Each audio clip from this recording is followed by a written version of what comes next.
Tout de suite, nous retrouvons notre prochain intervenant, Martin de Roquefeuille, vice-président et responsable communication de l'association PSE pour un sourire d'enfant, est en ligne avec nous. Martin de Roquefeuille, bonjour. Bonsoir. Martin de Roquefeuille, nous rentrons directement dans le vif du sujet.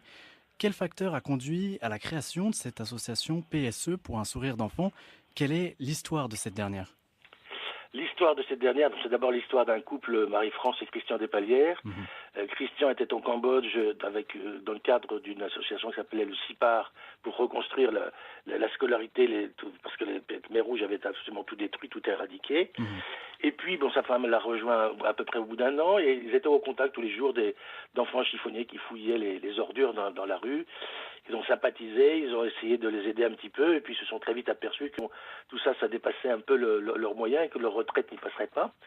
Et les enfants, un jour, les ont emmenés sur la décharge municipale de Phnom Penh. Là, ça a été un choc énorme, hallucinant. Christian a dit, c'était l'horreur, notre vie a changé à cet instant même, et il fallait faire quelque chose.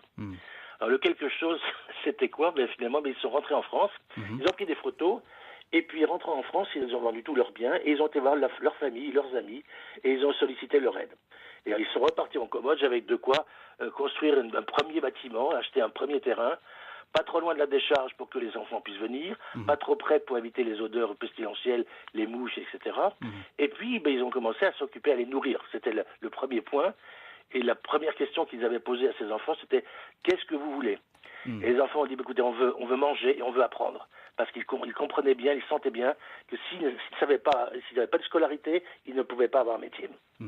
Alors aujourd'hui à Phnom Penh d'une part, mais également en France, quelles sont les actions menées au quotidien pour permettre de faire vivre cette association, Martin de Roquefeuille? Alors les actions, je dirais, au Cambodge, au Cambodge on utilise, en France et dans les antennes étrangères, on récolte. De quoi faire fonctionner l'association au Cambodge. Au Cambodge, en fait, ce qui est important, c'est que le parcours, c'est d'amener les enfants de la misère à un métier. C'est en fait une prise en charge globale de l'enfant. Et ça tourne autour de 6 programmes fondamentaux. Le premier, c'est nourrir les enfants, parce qu'un enfant qui n'est pas nourri ne peut pas apprendre. Soigner, parce qu'ils ont sur les décharges dans les rues, ils sont pleins de bobos, de petits bobos et de gros bobos souvent. Les protéger de la violence, de la prostitution. Les éduquer, les scolariser. Et quand on dit les scolariser, c'est les amener même plus loin, c'est les former à un métier. Parce qu'un enfant qui est scolarisé, s'il n'a pas de relation, il ne peut pas trouver de métier. Donc c'était très important de les former à un métier, à des métiers qui correspondent bien évidemment aux besoins du pays. Et puis aider également les familles. Des familles qui n'avaient même pas de quoi se nourrir. Vous savez que vous avez $1 par jour, par famille, pour vous loger, vous habiller, vous nourrir, vous ne pouvez pas vivre. Donc il y a chaque semaine 7 tonnes de riz qui sont distribués à 1000 familles. Et puis, il y a un certain nombre d'emplois sociaux qui sont donnés à un certain nombre de ces parents si pauvres, de façon à ce qu'ils puissent commencer à sortir de la misère.